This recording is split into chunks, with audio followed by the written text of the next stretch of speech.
नमस्कार, news one India में आपका स्वागत है। आपके साथ मैं धर्मराज सिंह और उत्तराखंड की खबरों से जुड़ी यह बुलेटिन है जिसमें हम सबसे पहले बात करेंगे उत्तराखंड के आज की जो सबसे बड़ी खबर है।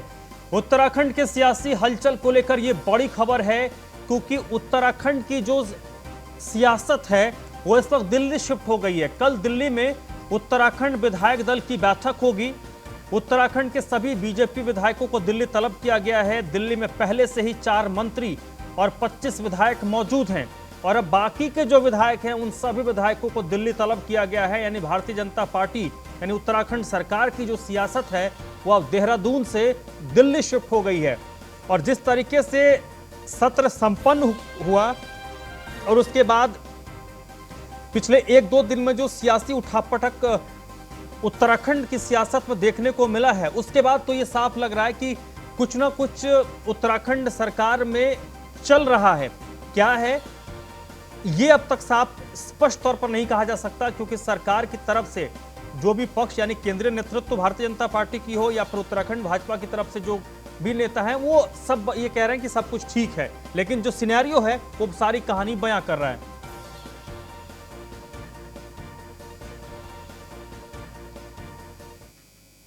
तो इस वक्त ब्रिजेश श्रीवास्तव हमारे साथ जुड़ रहे हैं, हमारे एसोसिएट एडिटर। ब्रिजेश, पूरे सिनेरियो को अगर हम देखें तो उत्तराखंड की जो सियासत दिल्ली शिफ्ट हुई है ये बताने के लिए काफी है कि ऑल इज नॉट वेल। बिल्कुल, देखिए आज सुबह जब हमारी अजय भट्ट से बात हो रही थी तो हमने उनसे पूछा कि ऑल इज वेल, तो उन्होंने कहा कि बिल्कुल सब कुछ अच्छा ही है, कुछ गड़बड़ नहीं है। लेकिन दरअसल जिस तरीके से देवभूमि की पूरी सरकार इस वक्त दिल्ली में आ गई है तो ये साफ बता रहा है कि कुछ भी अच्छा नहीं है। सबसे बड़ी बात यह है कि आज मुख्यमंत्री त्रिवेंद्र सिंह रावत की जो फेस रीडिंग थी वो अपने आप में बता रही थी कि सब कुछ ठीक नहीं है। वो अलग बात है कि आज जेपी नड्डा के साथ मुलाकात होनी थी लेकिन नहीं हो पाई। बताया जा रहा है कि वो समय नहीं मिला मुलाकात के लिए। अब समय ना मिलना किस कारण से है अभी ये भी साफ तौर पर नहीं कहा जा सकता। सबसे बड़ी बात यह है कि कुछ विधायकों के पास मुख्यमंत्री के ओएसडी के फोन गए हैं और उन्होंने कहा है कि आप दिल्ली आइए और दिल्ली में आपसे बातचीत की जाएगी। तो सबसे बड़ी बात यह है कि ये विधायक दल की बैठक के तौर पर होगा या नहीं होगा भी ये तस्वीर साफ नहीं है। लेकिन हाँ, दिल्ली के अंदर जो पूरी सियासी घमासान है, सियासी हलचल है, वो जरूर अपने सबाब पर है। सबसे बड़ी बात यह है कि आज मुख्यमंत्री त्रिवेंद्र सिंह रावत आज जो यूं तो किसी राजनीतिक दल के लोगों के साथ या फिर अपने जो शीर्ष नेतृत्व से मिलने की बात उन्होंने एयरपोर्ट पर कही थी, वो तो उनकी मुलाकात नहीं हुई। लेकिन हाँ, उनके आवास में ही कहीं ना कहीं चर्चाएं चलती रही। लगातार सौरभ बहुगुणा पहुंचे, जो विजय बहुगुणा के बेटे हैं, वो उनसे मिलने पहुंचे। बताया जा रहा है कि कई विधायकों के साथ लगातार टेलीफोनिक वार्ता भी चल रही है। तो ओवरऑल ये जो घटनाक्रम है ये कंटिन्यू चल रहा है, लेकिन दिखाने की कोशिश हर तरफ से यही रही है। चाहे वो अजय भट्ट से बात की जाए, अरविंद पांडे से भी आज सुबह जब बात की गई तो उन्होंने कहा नहीं, सरकार पूरी तरीके से मजबूत है, त्रिवेंद्र रावत के नेतृत्व में ही सरकार 5 साल पूरा करेगी। तो कह तो हर कोई यही रहा है, लेकिन अंदर खाने जो चीजें चल रही हैं वो कहीं ना कहीं बता रही हैं कि जो सब कुछ सही नहीं है और सब कुछ अच्छा नहीं हो रहा। और सबसे बड़ी बात यह है कि जो विधायकों की नाराजगी है वो अभी तक दूर नहीं हुई है। तो ये सब चीजें है जो इस वक्त उत्तराखंड में सियासी घटनाक्रम चल रहा है। ये ब्रिजेश, 2 सवाल मेरे आपसे हैं। पहला सवाल कि क्या सीएम पद को बदलने की बात आ रही है, कोई नया चेहरा वहां पर 1 साल के लिए दिया जाए, या फिर जो मंत्री पद खाली हैं उसके लिए लॉबिंग चल रही है कि भाई हम इतने दिनों से मंत्री पद खाली है तो मुझे शिफ्ट कराइए या मेरे लोगों को शिफ्ट करवाइए। देखिए, ये सबसे अहम बात है। सबसे बड़ी बात यह है कि कई मंत्रालयों को लेकर मुख्यमंत्री खुद नाखुश हैं और वो कई मंत्रालयों को बदलना भी चाहते थे। लेकिन सबसे बड़ी बात यह है कि कई मंत्रालयों के साथ इसके साथ ही जो 3 मंत्रालय हैं उसको लेकर के अभी तक कोई भी उस पर पद दिया नहीं गया, किसी को जो है उसमें अपॉइंट नहीं किया गया। प्रकाश पंत के जाने के बाद से लगातार वो पद खाली चल रहा है। इसके साथ ही इस तरह से देखा जाए तो कई ऐसी जो खींचतान है वो मंत्रालयों को लेकर के भी, और जो विवाद की जो शुरुआत है वो कहीं ना कहीं उसी के साथ ये विवाद की शुरुआत हुई जो है। हरक सिंह रावत को कर्मकार बोर्ड के अध्यक्ष पद से हटाना, उसके बाद से जो राजनीतिक घटनाक्रम शुरू हुआ वो उत्तराखंड के लिए सही नहीं रहा। तो एक तो उठापटक इस बात को लेकर के भी है कि हर कोई अपने चहेते को मंत्री पद दिलवाना चाहता है, उसको जो है एक मलाईदार मंत्रालय नवाजना चाहता है, एक चीज।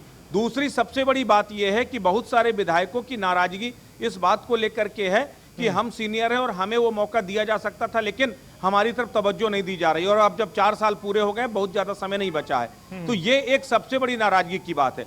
दूसरा, नेतृत्व परिवर्तन होगा या नहीं, ये बड़ा सवाल है। अगर आप बीजेपी के ट्रेंड को देखिए, बीजेपी में हमेशा से, वो फिर चाहे आप मनोहर लाल खट्टर हरियाणा के मुख्यमंत्री, उनको लेकर के जितनी ज्यादा जो है विवाद उनके साथ जुड़ा, लेकिन वो नेतृत्व परिवर्तन नहीं हुआ। शिवराज सिंह चौहान को लेकर के अगर आप देखिए, आप अगर मुंबई, आप महाराष्ट्र का आप उदाहरण उठा के देख लीजिए, इससे पहले भी त्रिवेंद्र सिंह रावत को लेकर के तमाम विवाद रहे, लेकिन उसके बाद भी नहीं बन। तो ऐसे में अब चुनाव से ठीक पहले, जब सरकार 4 साल पूरे कर रही है और महज हम ये समझिए कि अब जो इलेक्शन मॉड्यूल में पहुंच चुकी है पार्टी, ऐसे वक्त में नेतृत्व परिवर्तन डिजास्टर हो सकता है। इस वजह से ये भी शायद जोखिम ना उठाए, लेकिन कोशिश ये है केंद्रीय नेतृत्व की कि जो असंतुष्ट खेमा है उनको कन्विंस करने की कोशिश की जाए। ठीक है ब्रिजेश, आप मेरे साथ जुड़े रहिएगा। फहीम तन्हा हमारे रेजिडेंट एडिटर हैं, देहरादून से इस वक्त मेरे साथ जुड़ चुके हैं। फहीम, दिल्ली का सियासी जो तापमान है भारतीय जनता पार्टी की तरफ से, वो तो गर्म है। उत्तराखंड की जो ठंडी वादियां हैं वो अभी गर्म है या फिर ठंडी है? देखिए, उत्तराखंड की वादियां भी, अब अगर मौसम के हिसाब से कहें, इसमें जोड़ दें बात को, तो धीरे धीरे गर्म हो रहा है, लेकिन राजनीतिक पारा उससे तेजी के साथ कहीं गर्म हुआ है। और ये जो गर्माहट है राजनीति की, देहरादून से दिल्ली तक है, बीजेपी की सरकार के अंदर की गर्माहट है, और इसका जिसकी जो ताप है वो कांग्रेस और दूसरे दलों, यानी पूरी राजनीतिक गलियारे में उत्तराखंड के, वो महसूस की जा रही है। और जिस तरीके की बात है असंतुष्टि की, नेतृत्व परिवर्तन की, ये तमाम अटकलें, कयासबाजियां लगाई जा रही हैं। सीएम बदलेगा तो कौन होगा, 4 नाम 5 नाम, इन पर भी चर्चाएं खूब हो रही हैं, तो राजनीतिक कयासबाजी लगातार चल रही है। लेकिन इस सबके बीच में एक बड़ा एक लॉजिक सामने है, वो ये है कि अगर असंतुष्टि है सरकार के भीतर, और है, इसमें कोई दो राय नहीं है, अभी तक जितने भी सारा घटनाक्रम देख रहे हैं, तो इसमें एक दूसरा पहलू ये भी है कि कहीं ना कहीं आलाकमान ये बात भी तो मुख्यमंत्री से पूछेगा कि आखिरकार जो असंतुष्ट हैं वो क्यों हैं, आपका क्या कहना है इसमें। तो इसमें जैसे ब्रजेश अभी बता रहे थे कि सीएम भी कई मंत्रियों के कामकाज को लेकर के खुश नहीं है और नाराज हैं। तो जाहिर सी बात है कि सीएम की तरफ से जब आलाकमान के सामने वो पहलू भी रखा जाएगा कि कौन कौन मंत्री है, उनके विभागों में क्या क्या चल रहा है। पिछले दिनों इसमें कोई लगी छुपी बात नहीं है, कई विभागों में डिस्प्यूट रहे हैं पिछले दिनों, तो जाहिर सी बात है कि उन मामलों को लेकर के भी आलाकमान के सामने बात आएगी। फिर उन मंत्रियों के चेहरे भी सामने आएंगे कि वो विभाग किन मंत्रियों के हैं, और फिर असंतुष्ट कौन कौन है ये भी सामने आएगा। तो वो दोनों तरफ से बात है। तो जो बात अभी हो रही थी कि क्या उतना जोखिम इतनी जल्दी बीजेपी आलाकमान ले कि मुख्यमंत्री बदला जाए, नेतृत्व बदला जाए, वो थोड़ा सा भी मुश्किल सा दिखता है। जहां तक बात है असंतुष्टि की, उस असंतुष्टि से जाहिर सी बात है जो घटनाक्रम है 3 दिन का, इस घटनाक्रम से ये ऐसे समय पर है जब 4 साल का सरकार का समय पूरा हो रहा है। 18 मार्च को पूरे जश्न की प्रदेश भर में तैयारियां हैं, तमाम अलग अलग स्तर पर विधायकों को जिम्मेदारियां दी गई हैं, मंत्रियों को जिम्मेदारियां दी गई हैं हर जिले में। तो ये एक ऐसा समय है, और ऐसे में इस तरह की उथल पुथल होना बिल्कुल साफ तौर पर है कि सब कुछ ऑल इज वेल नहीं है, सब कुछ सही नहीं है, स्मूथ नहीं है। लेकिन ये नेतृत्व परिवर्तन की हद तक जाएगा कि नहीं, इसमें थोड़ा भी संशय है। बहरहाल दोनों पहलू देखने के बाद ही आलाकमान इसमें कोई डिसीजन लेगा। उस पर अभी क्वेश्चन मार्क है। ब्रिजेश हमारे साथ जुड़े हुए हैं। ब्रिजेश, चुनावी साल में नेतृत्व परिवर्तन का रिस्क क्या भारतीय जनता पार्टी लेगी? क्योंकि अगर नेतृत्व परिवर्तन किया जाता है तो जिनका नेतृत्व परिवर्तन होगा उनका भी एक धड़ा है, वो नाराज हो सकता है, और उनकी नाराजगी का खतरा भारतीय जनता पार्टी क्या मोल लेगी? देखिए, सबसे बड़ी बात यह है कि जिसको नेतृत्व सौंपा जाएगा उसकी स्वीकारता कितनी होगी, सबसे बड़ा सवाल तो यह है। बिल्कुल, सबसे, इसीलिए मैं कह रहा हूं कि मुझे नहीं लगता कि चुनाव से पहले पार्टी इतना बड़ा जोखिम लेने जा रही है। त्रिवेंद्र सिंह रावत के साथ नाराजगी एक विषय हो सकती है, लेकिन त्रिवेंद्र सिंह रावत को रिप्लेस करके किसी और को मुख्यमंत्री लाना, आप समझिए ये और बड़े खतरे की बात है। जिस तरीके से जो नाम चल रहे हैं, अजय भट्ट, अनिल बलूनी, सतपाल महाराज, आप अगर अलग अलग आप धड़ों पे आप नाम देखिए, जो भी सुर्खियों में नाम है, ये दरअसल सब अपने अपने एक अलग अलग धड़े हैं। ऐसे में अगर किसी एक को सत्ता सौंपी जाती है तो बाकी लोग खींचतान करेंगे, यानी कि जो स्थिति आज है उससे और बदतर स्थिति हो सकती है पार्टी की, वो एक बड़ी दिक्कत की बात है। इसीलिए इस बात की संभावना कम है कि नेतृत्व परिवर्तन हो। हाँ, पेच कसे जा सकते हैं, दो तरफा कसे जा सकते हैं। विधायकों को भी इस बात की ताकीद की जा सकती है कि आप लोग लिमिट पर रहिए। मुख्यमंत्री को भी कहा जा सकता कि आप सबको साथ लेकर के, संगठन और सरकार को साथ लेकर के आप आगे बढ़िए। तो ये दोनों तरफ से तो चीजें हो सकती, दोनों को आमने सामने बिठा करके तमाम जो आपके प्रॉब्लम्स हैं उनको जो दूर किया जा सकता है। कई मिनिस्टर भी नाखुश है और कई मिनिस्टरों के कामकाज से सीएम भी नाखुश है। तो इन सबको कहीं ना कहीं एक तरह से देखा जाए बैलेंस और मैनेज किया जा सकता है। ब्रिजेश, लेकिन कुछ भी संभव है, क्योंकि सबसे बड़ी बात यह है कि एक सवाल है मेरा आपसे, जब सेंट्रल लीडरशिप अगर त्रिवेंद्र सिंह रावत से ये पूछे कि आपकी सरकार में 3 मंत्री पद इतने लंबे वक्त से खाली क्यों हैं, आपने उसकी भरपाई उसमें किसी को एडजस्ट क्यों नहीं किया, तो इसका जवाब भी देना मुख्यमंत्री के लिए बड़ा मुश्किल हो सकता है। यही सबसे बड़ा सवाल है। देखिए, सबसे मुख्य बात यह है कि मुख्यमंत्री की सबसे बड़ी जो है दिक्कत यह थी कि अगर वो अपने खेमे के किसी विधायकों को मंत्री बनाते हैं तो उसके जरिए और संतोष बनेगा, और अपने खेमे से अलग दूसरे खेमे के लोगों को मंत्री बनाना नहीं चाहते थे। तो ये जो पूरा अपनी समस्या है, इस वजह से आज तक मंत्रिमंडल विस्तार अटका रह गया। बल्कि 3 बार इस बात को लेकर के जो है कयास लगाए गए, बातचीत भी हुई, कई दौर पर बातचीत आई कि किसे किसे मंत्री बनाया जा सकता है, लेकिन एटलीस्ट अभी तक कोई मंत्रिमंडल विस्तार नहीं हुआ। तो ये सवाल तो है ना कि आखिर आपके पास पद रहते हुए, आपके पास विधायक मौजूद होते हुए, तमाम आपके पास रिप्लेसमेंट था, फिर भी आप नहीं कर पाए। तो नहीं कर पाए तो ये भी तो कहीं ना कहीं कमजोरी है ना। तो दो तरफा फंसे हुए हैं, और अब देखना यह होगा कि केंद्रीय नेतृत्व के पाले में गेंद है, वो कल क्या होता है। ठीक है, आप मेरे साथ बने रहिएगा। ब्रिजेश, फहीम भी हमारे साथ जुड़े हुए हैं। फहीम, इतने दिनों से 3 जो पद खाली चल रहे हैं उसकी भी लॉबिंग हो रही है। जैसे थोड़ी देर पहले ब्रिजेश ने बताया कि ये जो शुरुआत थी इस पूरे बवाल की, वो उसी दौर में थी। अगर मुख्यमंत्री सभी को साध लेते तो शायद आज इस कंडीशन में वो नहीं होते। बिल्कुल, देखिए, मंत्रिमंडल विस्तार का एक पहलू ऐसा कहा जा सकता है जिसको अगर बहुत पहले हल कर लिया जाता तो शायद ऐसी नौबत आज नहीं आती। और एक बात और इसमें पहलू जुड़ा हुआ है कि जब अभी अनिल बलूनी और गृह मंत्री अमित शाह और नड्डा की जो मुलाकात हुई है परसों, उस मुलाकात को अगर देखते हैं तो बहुत हद तक ये संभावनाएं जताई जा रही हैं कि आला कमान ने नेतृत्व परिवर्तन को लेकर के जो मांग या जिस तरह की चर्चाएं या जिस तरह की सोच उभरी उसको लेकर के जरूर बात की है, लेकिन वही बात है कि क्या उसके माइनस प्लस होंगे, इसको लेकर के फैसला। मैं आपके पास आऊंगा, आप मेरे साथ बने रहिए। और इस वक्त एक बड़ी खबर दिल्ली से आ रही है। मुख्यमंत्री त्रिवेंद्र सिंह रावत दिल्ली के लिए रवाना, अनिल बलूनी से मिलने के लिए रवाना हुए हैं। अपने आवास से वो निकले हैं।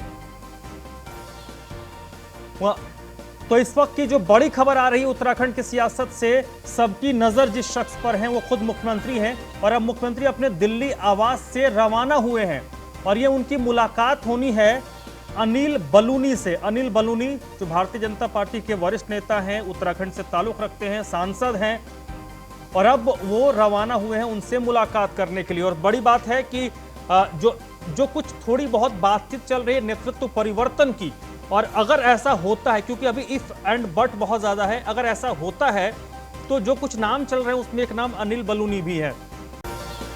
तो एक बार फिर से चलते हैं ब्रिजेश के पास, क्योंकि दिल्ली से अपडेट है। ब्रिजेश, ये मुलाकात तो हो रही है, अगर मुलाकात करने के लिए निकले तो थोड़ी देर में मुलाकात भी हो जाएगी। इस मुलाकात का रंग कैसे निखरेगा? देखिए, सबसे बड़ी बात यह है कि सबसे महत्वपूर्ण अपडेट है ये, अनिल बलूनी के साथ मुलाकात भी आप समझिए कि राज्य है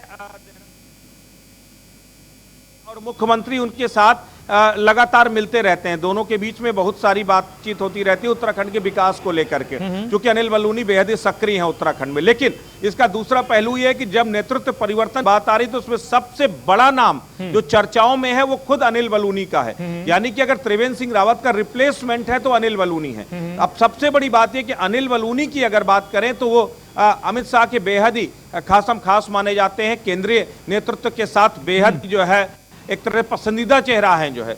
ऐसे में अब त्रिवेंद्र सिंह रावत की अगर अनिल बलूनी के साथ मुलाकात हो रही है तो ये मुलाकात बेहद अहम है, और ये अहम इस बात को भी है कि अभी केंद्रीय नेतृत्व से त्रिवेंद्र सिंह रावत की मुलाकात नहीं हुई है, अनिल बलूनी की मुलाकात होगी। अनिल बलूनी के जरिए जो बातचीत होगी उसके बाद आला कमान से मिलने का समय, यह भी संभावना है कि चूंकि रात्र में गृह मंत्री अमित शाह भी वापस आ जाएंगे तो गृह मंत्री अमित शाह से भी देर रात मुख्यमंत्री मुलाकात कर सकते हैं। तो पहले अनिल बलूनी से मुलाकात ये कई मायनों में अहम है। चलिए सबसे बड़ी बात है जब आपको मालूम होता है कि कोई व्यक्ति, इंतजार करते हैं कि इस मुलाकात का नतीजा क्या निकलता है। और बहुत बहुत शुक्रिया आपका फहीम, आपका भी बहुत बहुत शुक्रिया। तो उत्तराखंड की सियासत में क्या कुछ होगा, इसकी जो पल पल की अपडेट है आप तक हम पहुंचाते रहे।